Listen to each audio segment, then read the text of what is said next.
Okay, आते auto centre पे, है ना. So we have already discussed circumcentre, sorry we have already discussed, हाँ सरकम सेंटर भी हो चुका है, लेकिन सारे पॉइंट्स हमने लिस्ट नहीं किया है. अच्छा, we have discussed centroid and we have discussed incentre. तो बात ये है कि सेंट्रॉइड और इन सेंटर हमेशा ट्राइंगल के अंदर लाई करते हैं, है ना. They are always interior points. लेकिन ऑर्थो सेंटर क्या है कि वो ट्राइंगल के अंदर भी लाई कर सकता है, ट्राइंगल पे भी लाई कर सकता है, या ट्राइंगल के बाहर भी लाई कर सकता है, depending upon what type of triangle it is.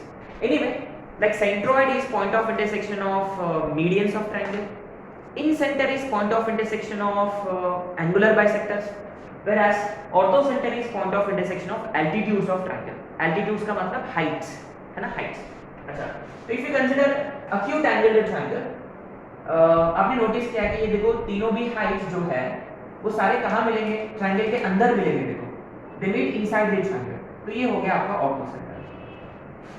Whereas for a right angle triangle, ये देखो, when you try to draw perpendicular from A से perpendicular ड्रॉ किया है, देखो वो साइड BC को B पे मिल रहा है. Similarly, if you want to draw perpendicular from C onto AB, वो कहाँ मिलेगा, B पे मिलेगा. तो clearly you see दोनों एल्टीट्यूड्स कहाँ मिल रहे हैं, वर्टेक्स B पर. In fact, जब आप B से एक एल्टीट्यूड ड्रॉ करोगे BD, ऑफ कोर्स वो भी कहाँ, इन दोनों को कहाँ मिलेगा वो वर्टेक्स B पर. So clearly for a right angle triangle, ortho center lies on the triangle. In fact, it is at the right angle itself. माने जिस वर्टेक्स पे राइट एंगल है वही खुद ऑर्थो सेंटर होता है. माने for a right angle triangle, vertex containing right angle is ortho center. Very very important. And similarly for an obtuse angle triangle, ये देखो ये वाला आपका ओरिजिनल साइड है, सॉरी ओरिजिनल ट्रायंगल है ये वाला. तो what did we do? To draw perpendicular from A onto BC, BC को extend करना है. We need to extend the BC. ठीक है, extend BC. Okay, this is your altitude. Similarly, to draw perpendicular from B onto AC, कोई problem नहीं है, तो आपने यहाँ ड्रॉ कर लिया B and AB को extend किया, then you have to draw perpendicular from C onto extended AB, है ना, ये वाला F है. It looks like they all are meeting at point outside the triangle, है ना, पीछे की तरफ extend किया है. तो clearly for an obtuse angle triangle, ortho center lies outside the triangle. ठीक है, ortho center lies outside the triangle, right? So anyway, fine. So कहाँ lie करता है ये तो हमने पता कर लिया, लेकिन उसके coordinates निकाले कैसे? तो so far centroid के coordinates are easiest to find. Average of x coordinates, average of y coordinates, x1 plus x2 plus x3 by 3, y1 plus y2 plus y3 by 3. For in center you have to find sides first, a b b c c a, फिर a x1 b x2 c x3 upon a plus b plus c and so on by coordinate. तो उनके लिए ना standard फॉर्मूले थे. Ortho centre के भी standard formula है, लेकिन वो बहुत कॉम्प्लिकेटेड है. Instead what we do is we go for a particular procedure, simple सा procedure. स्ट्रेट लाइंस का जरूरत पड़ेगा, तो हम क्या करेंगे ना, एल्टीट्यूड का इक्वेशन फाइंड करेंगे. We try to find equation of altitude. कैसे? रिमेंबर एल्टीट्यूड का मतलब वो साइड से परपेंडिकुलर होता है और वो वर्टेक्स से पास करता है. तो देखो वर्टेक्स का मतलब ऑलरेडी अपने पास पॉइंट है, या वो अपने की स्लोप की जरूरत है या दूसरा पॉइंट की जरूरत है. तो क्या है, डी कोई यूनिक चीज नहीं है. डी क्या है, वो परपेंडिकुलर होता है बीसी से. तो डी के कोऑर्डिनेट तो हम नहीं जानते राइट नाउ, लेकिन हम स्लोप फाइंड कर सकते हैं एडी का. कैसे है, AD is perpendicular to BC, right. So BC का स्लोप फाइंड करेंगे, देन उसका रेसिप्रोकल और साइन चेंज किया तो एडी का स्लोप आ गया. सो एडी का स्लोप है, पॉइंट ए है, तो सिंपली स्लोप पॉइंट फॉर्म से आपको मिल जाएगा equation of altitude AD, right. Similarly equation of B another altitude. ठीक है, अपने को ना दो एल्टीट्यूड्स की जरूरत है एंड देन उन दो इक्वेशन को हम सॉल्व करेंगे. ठीक है, साइमल्टेनियसली, तो अपने को इक्वेशन सॉरी ऑर्थो सेंटर मिल जाएगा. अच्छा, बीई कैसे फाइंड करेंगे? सेम फंडा. बी से पास हो रहा है, पॉइंट तो है ही, स्लोप की जरूरत है. स्लोप किससे मिलेगा? एसी से मिलेगा. तो पहले एसी का slope -1 by slope of AC gives you slope of B. तो दूसरा एल्टीट्यूड का इक्वेशन मिल जाएगा.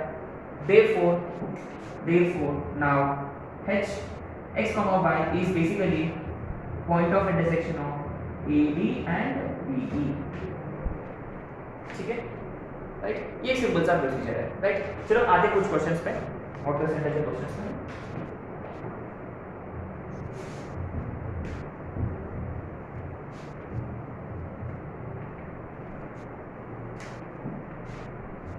Okay, question number 1, find auto centre of triangle whose vertices are 1, 1, 4, 4 and 3, 6. Say A, B, C. ठीक है, सो हम एक ऐसा रफ फिगर ड्रॉ कर लेते हैं। अच्छा पहली बात देखो, पहली बात I would always recommend you to draw a proper figure क्योंकि there is a very good chance कि this could be a right angled triangle। ये right angled triangle हो सकता है ना। अगर right angled triangle होता तो क्या होगा, तो ortho center will be present at right angle वाला vertex itself। तो एक काम करेंगे, हम प्रॉपर फिगर ड्रॉ कर लेते हैं। से 1, 1 इज समवेयर हियर, 4, 4 देखो ये वाला लाइन पर आएगा ना, y is not expect probably somewhere here 4, 4, 3, 6 would be somewhere here probably।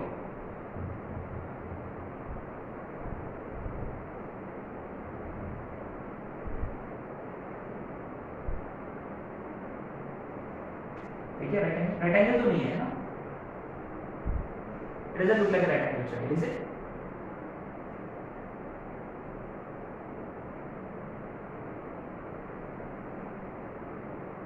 अच्छा अगर आपको ना थोड़ा भी डाउट है तो best way to check whether these two are perpendicular or not, what to do?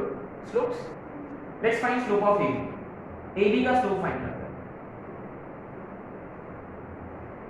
How much is slope of AB? y2 minus y1, 4 minus 1 upon 4 minus 1, 3 upon 3 which is 1. Let's find slope of BC. 4 minus 6, 4 minus 6 upon 4 minus 3 minus 2। देखो इनका product जो है slope of AB into slope of BC is -2 which is not equal to -1। इसका मतलब ये 90 तो नहीं है ना। अच्छा ठीक है, तो सिंस दिस इज नॉट 90 आपने को ये अपना नॉर्मल प्रोसीजर के हिसाब से ही करना है। अच्छा आपने नोटिस किया है कि अपने पास स्लोप ऑफ AB है राइट, तो इससे हम फाइंड कर सकते हैं। अच्छा एक काम करेंगे, लेट C से परपेंडिकुलर हमने जो ड्रॉ किया है वो शायद से बाहर ले जाएगा है ना, तो ऐसा रहेगा शायद से समवन लाइक दिस। तो मैं इसको नाम दूंगा CD, ठीक है। फाइंड इक्वेशन ऑफ CD कैसे, पहले AB का स्लोप है अपने पास, स्लोप ऑफ AB है 1, तो what will be slope of CD? -1। क्यों? क्योंकि AB का स्लोप है 1, CD AB से परपेंडिकुलर है, तो reciprocal sign change and therefore equation of CD, C के कोऑर्डिनेट्स है 3, 6, तो सिंपली स्लोप को inform y minus y1 is equal to n into x minus x1, right? तो y minus 6 is minus x plus 3, तो x plus y is equal to 9, condition number 1, ठीक है। अच्छा slope of AB ऐसे use किया हमने। अच्छा अभी अपने पास स्लोप ऑफ BC है, तो अभी A से परपेंडिकुलर ड्रॉप करना है BC के ऊपर,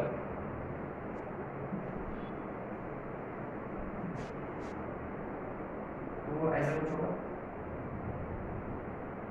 ये 90 से AE कुछ लोगों का यहाँ मिलेगा है ना।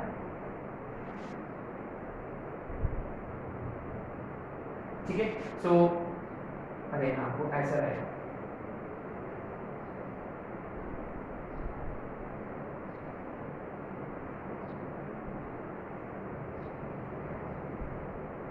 ठीक है, ये साइड है BC साइड है, ये BC साइड है, उस पे हमने परपेंडिकुलर ड्रॉप किया है। ठीक है, तो अपने को अभी फाइंड करना है इक्वेशन ऑफ AE अच्छा, स्लोप ऑफ BC है तो स्लोप ऑफ AE मिल जाएगा कैसे? देखो साइन चेंज और रेसिप्रोकल, साइन चेंज और reciprocal, now therefore equation of AE, A का वर्टेक्स है, कोऑर्डिनेट्स है, तो x1 y1, तो y minus y1 is equal to m into x minus 1, so 2y minus 2 is equal to x minus 1, ultimately ये हो जाएगा x minus 2y is equal to minus 1, condition number 2, सही है? तो अब ये देखो, you see interestingly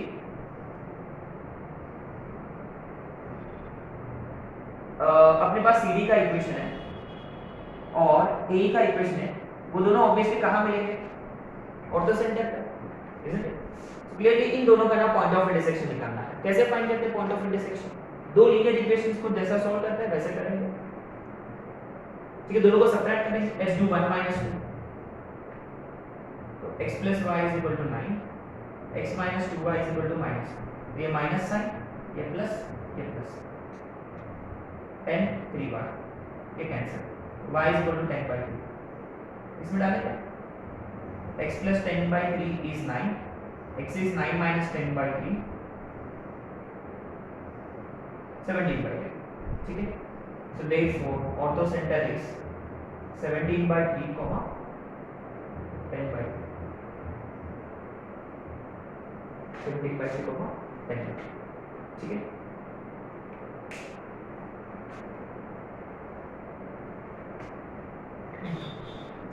So concept is quite simple, किसी भी दो साइड्स का स्लोप निकालो, उसके ऊपर जो एल्टीट्यूड्स है उसके स्लोप्स मिल जाएंगे, तो एल्टीट्यूड का इक्वेशन निकालने का, फिर उनका point of intersection gives you ortho centre, ठीक है? अच्छा, now next two questions are going to be very interesting.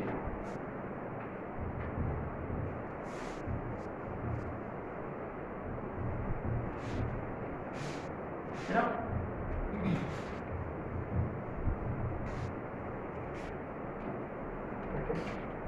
question number 2, find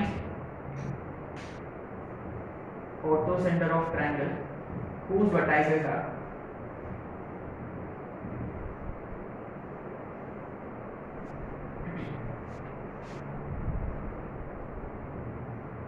2, 1/2,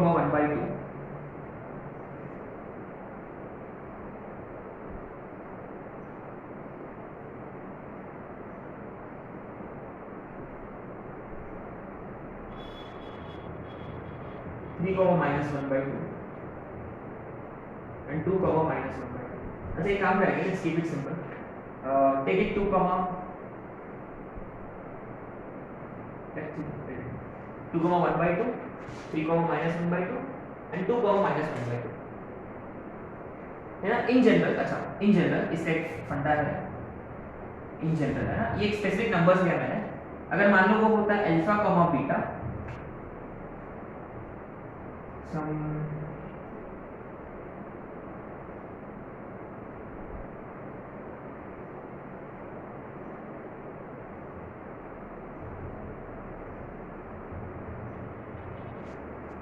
something like this. आपने कुछ नोटिस किया है कि इसका x कोऑर्डिनेट सेम है और इसका y कोऑर्डिनेट सेम है ना? तो एक पॉइंट से x कोऑर्डिनेट और दूसरा पॉइंट से y कोऑर्डिनेट कॉमन है ना? इसका फोटो कैसे बनेगा? I mean what exactly is this? Let's see. इसका ना प्रॉपर फिगर बना देते हैं, है ना?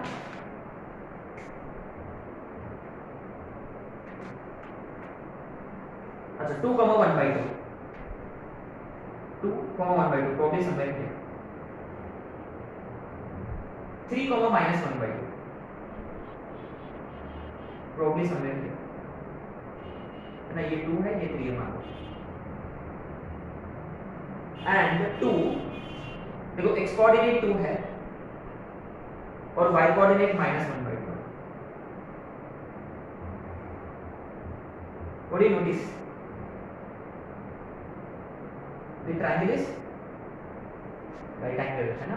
अच्छा, ये देखो आपने नोटिस किया है ये दो वर्टाइसेस का, जैसे कि अगर हमने नाम दिया है ए बी सी, ये देखो very interesting, vertex A and C have their x coordinate same, उनका एक्स कोऑर्डिनेट सेम है ना, सही है, उनका एक्स कोऑर्डिनेट सेम है। इसका मतलब इसका इक्वेशन जो है वो बनेगा x = 2, equation of this line is x = 2। Similarly b और c का y कोऑर्डिनेट सेम है, तो इसका इक्वेशन क्या बनेगा, y = वेरी इंटरेस्टिंग, एक ट्रायंगल का एक साइड हॉरिजॉन्टल है और एक साइड, ऑब्वियसली उन दोनों के बीच का एंगल कितना बनेगा, 90 डिग्री। इसका मतलब इस ट्रायंगल का orthocentre has to be vertex C, तो vertex C itself is orthocentre. ठीक है, बहुत ही अच्छा क्वेश्चन था ये, है ना, इसमें ज्यादा कोई कैलकुलेशन पार्ट करने की कोई जरूरत नहीं। अच्छा, you could plot this, है ना, x = अल्फा, मान लो सब अल्फा का बेटा एक समलेट लिया,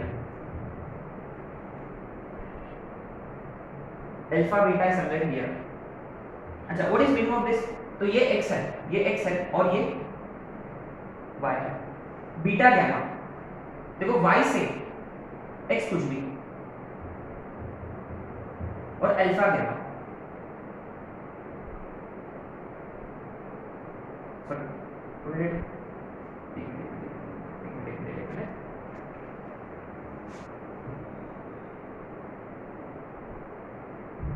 ये अल्फा बीटा है, बीटा का मतलब प्राइवेट भी हो सकता है, ये y है, से समझ लिया रैंडमली, बीटा गैमा समझ लिया, ठीक है। तो अल्फा गैमा देखो, इसका x अल्फा और इसका y गैमा, तो दोनों कहाँ मिलेंगे, ये वाला पॉइंट पर, सही है क्या? अच्छा, just keep this in mind, है ना, this can be very tricky, you just need to understand कि ये जो पॉइंट है x = gamma, sorry x = alpha will always be parallel to y axis, याद है क्यों, y एक्सिस का इक्वेशन x = 0, तो any line parallel to it and passing through this point is x = alpha. Similarly ये beta gamma जो है, equation of x axis is y0, तो ये वाला इससे पैरेलल है, तो इसके जैसे ही दिखेगा, ये वाला है y = गैमा, इसलिए ये दोनों पॉइंट्स कहाँ मिलेंगे, अल्फा गैमा पे मिलेंगे। एनीवे इसको ज्वाइन किया ना, तो ये रहा रेक्टेंगल ट्रायंगल बनेगा, x से और y से। एनीवे अच्छा, so what do we need to do here, I mean कैसे पता चलेगा आपको, अगेन कैसे पता चलेगा, मेक श्योर कि ऐसे तीन वर्टाइसेस है ना, अच्छे से ऑब्जर्व करो कि दो पॉइंट्स के कॉम्बिनेशन तीसरा पॉइंट होता है, माने एक का x कोऑर्डिनेट दूसरा का y कोऑर्डिनेट, बस इतना याद रखो, एक का x कोऑर्डिनेट दूसरा का y कोऑर्डिनेट, अगर उससे तीसरा वर्टेक्स बना है तो यही ऑर्थो सेंटर होता है, ठीक है, ये अपना शॉर्टकट ट्रिक है, right.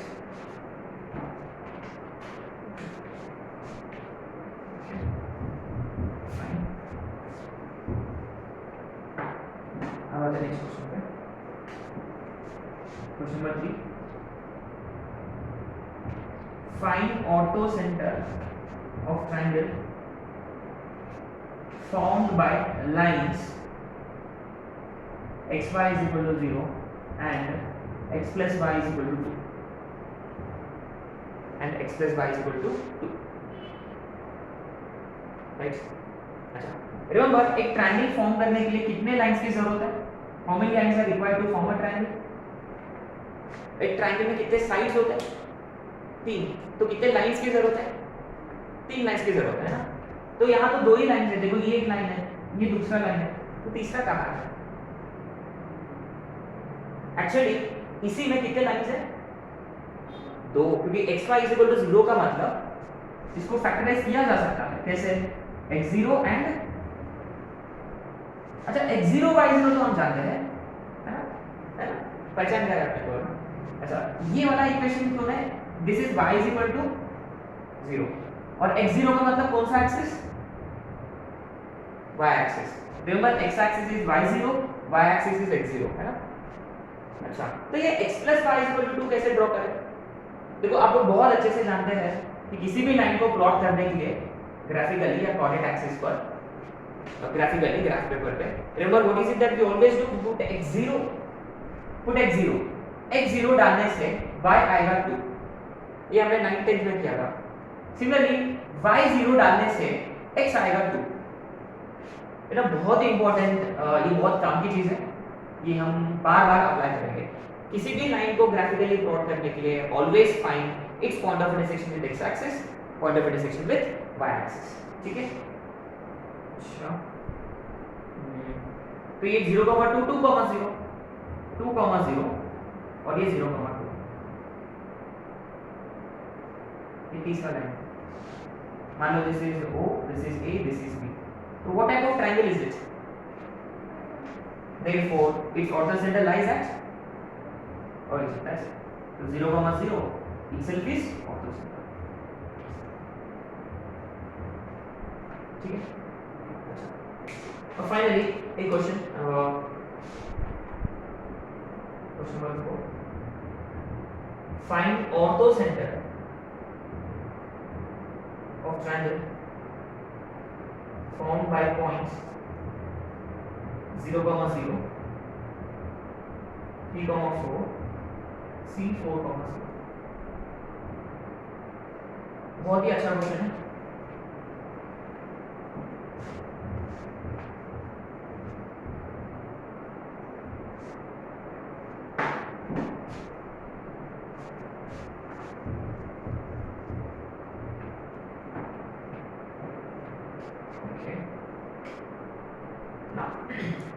Like I always recommend you to draw a proper figure to get the feel for the question. तो देखो इसका एक पॉइंट है 0, 0, दूसरा है, अच्छा 4, 0 प्लॉट कर लूंगा मैं, और तीसरा है 3, 4. 3, 4 probably somewhere here, है ना. अच्छा, what is unique about this question? इस क्वेश्चन का ना यूनिक चीज क्या है?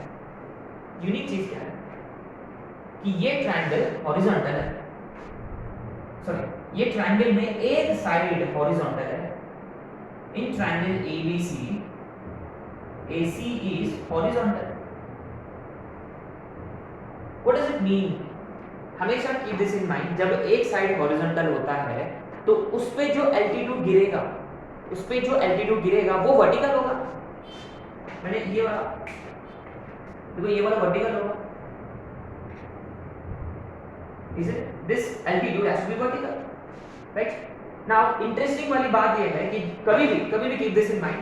जब एक साइड हॉरिजॉन्टल होता है तो एल्टीट्यूड होगा वर्टिकल. वर्टिकल एल्टीट्यूड का इक्वेशन हम जानते हैं. वर्टिकल लाइन है pretty easy.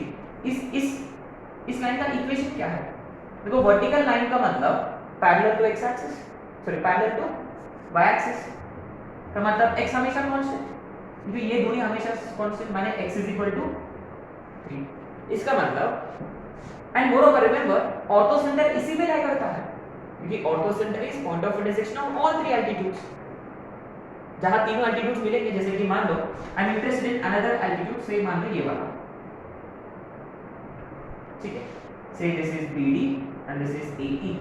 ऑब्वियसली देखो ये यही पॉइंट पर मिलेंगे, कहीं ना कोई पॉइंट पर मिलेंगे. अच्छा, मान लो अगर ये पॉइंट को मैंने H ले लिया, तो आपने नोटिस किया है कि ऑर्थोसेंटर का x कोऑर्डिनेट ऑलरेडी फिक्स्ड है. सही है क्या? ऑर्थोसेंटर का x coordinate is already fixed. क्यों? क्योंकि वो ये वर्टिकल वाला लाइन पे लाई करता है. इसमें थोड़ा बहुत हम स्ट्रेट लाइंस का फंडा यूज कर रहे हैं, तो थोड़ा बहुत मुश्किल जा रहा होगा, but believe me you will find it easier later on. क्या बेसिकली जब कभी भी ना कोई साइड हॉरिजॉन्टल या कोई साइड वर्टिकल होता है तो ऑर्थोसेंटर का एक कोऑर्डिनेट फिक्स हो जाता है. यदि ये ट्रायंगल ऐसा होता एग्जैक्टली, तब उसका ना y कोऑर्डिनेट फिक्स होगा. मान लो ये पॉइंट है से 3, 4. You know have the triangle be hero something like this. अभी देखो ये 0, 0 है, ये 0, 4 है. मान लो से उल्टा. इन दिस केस देखो साइड वर्टिकल है तो एल्टीट्यूड रहेगा हॉरिजॉन्टल, माने y वाला कोऑर्डिनेट फिक्स्ड है, y is equal to 4.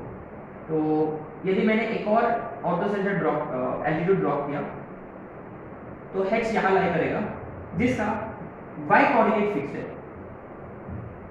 तो यहाँ x नहीं जानते तो लेट x भी x, यहाँ हम y कोऑर्डिनेट नहीं जानते तो let it be y, let it be y, है ना। अच्छा, अब आपने नोटिस किया है, अब ऑलमोस्ट काम हो गया। अब हम क्या करेंगे, you can find equation of altitude AE and then simply replace x by 3, या आप स्लोप के हिसाब से भी कर सकते हैं, it's up to you, you can also go with slope. कैसे?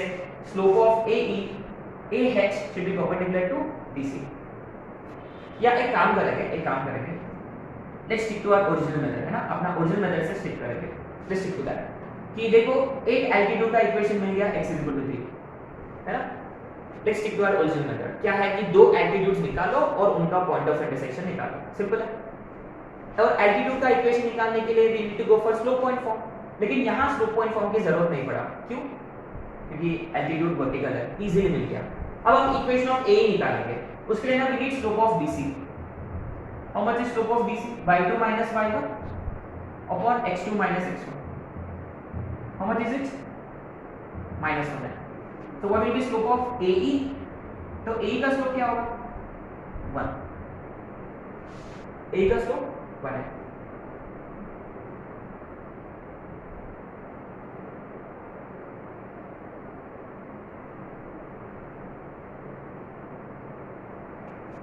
y2 minus y1 upon x2 minus x1.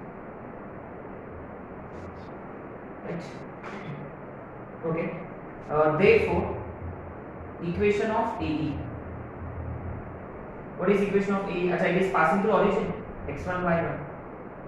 y minus y1 is equal to n into x minus x1. तो y is equal to x. ऐसे बोला जाता है ना। तो ये वाला लाइन का इक्वेशन मिल गया, y is equal to x. और ये है x is equal to 3, ठीक है। तो रिमेंबर, इसका और इसका पॉइंट ऑफ इंटरसेक्शन निकालना है, इक्वेशन 1 इक्वेशन 2। देखो इसका point of intersection already x coordinate 3 है, इसमें डालो तो y कोऑर्डिनेट भी मिल जाएगा which is 3। Therefore ortho centre is 3,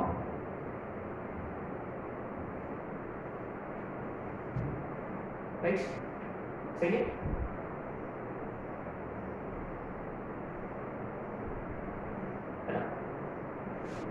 We could find, अगर आंसर में डाउट है, क्योंकि I recall answer was different, है ना, जब मैंने 2 दिन पहले सॉल्व किया था।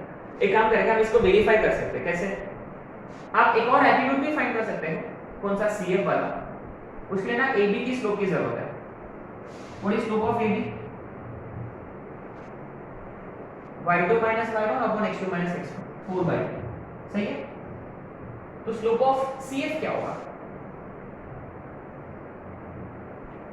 Slope of CF will be -3/4 and passing through 4, 0. y minus y1 is equal to m x minus x1. So 4y is equal to -3x plus 12. ठीक है, ये हो गया आपका थर्ड इक्वेशन। तो फिर से मैं क्या करूंगा, इसी ये वाला x इसमें डालूंगा, ठीक है। तो 4y is equal to -9 plus 12. 4y is 3, तो y is 3/4। तो इसके हिसाब से ऑर्डर सेंटर क्या आ रहा है? 3, 3/4। हाँ, I remember this to be correct. अच्छा, यहाँ कुछ तो गड़बड़ हुआ है, देखो हमने कुछ तो गड़बड़ किया है। हाँ, ये देखो ऊपर में क्या है? ऊपर में 4 है, ऊपर में क्या है? 4 है और नीचे में -1 है। तो स्लोप कितना आ रहा? पता है ना, कुछ तो गड़बड़ किया, ठीक है। देखो ये वाला गलत है, ये वाला यहाँ गड़बड़ हुआ है, ठीक है। ये देखो यहाँ गड़बड़ हुआ है, ठीक है। एनीवे, है ना, you got to be careful, इसलिए अच्छी बात है ना, मुझे याद था कि इसका कुछ तरीका नहीं आता था, इसलिए मैंने क्या किया कि दूसरे एल्टीट्यूड के मदद से मैंने सॉल्व किया, ठीक है। तो anyway guys, keep this in mind कि we find equation of 2 altitudes, उसको सॉल्व करो तो ऑर्थो सेंटर मिल जाएगा। लेकिन कभी-कभी पर क्या है कि क्वेश्चन अपना मदद करेगा, कैसे कि एक साइड हॉरिजॉन्टल रहेगा तो एल्टीट्यूड वर्टिकल है, तो एल्टीट्यूड का इक्वेशन डायरेक्टली मिल गया, x कोऑर्डिनेट फिक्स्ड, यानी x is equal to 3। Similarly अगर एक साइड वर्टिकल होता तो उसका एल्टीट्यूड जो है वो हॉरिजॉन्टल होगा, उसका y coordinate itself is equation of the line, यानी y is equal to 4 is equation of altitude. यानी बेसिकली क्या है कि एल्टीट्यूड का इक्वेशन इजीली मिल रहा है, ठीक है। तो अब आते हैं नेक्स्ट सेंटर पे विच इज सरकम सेंटर।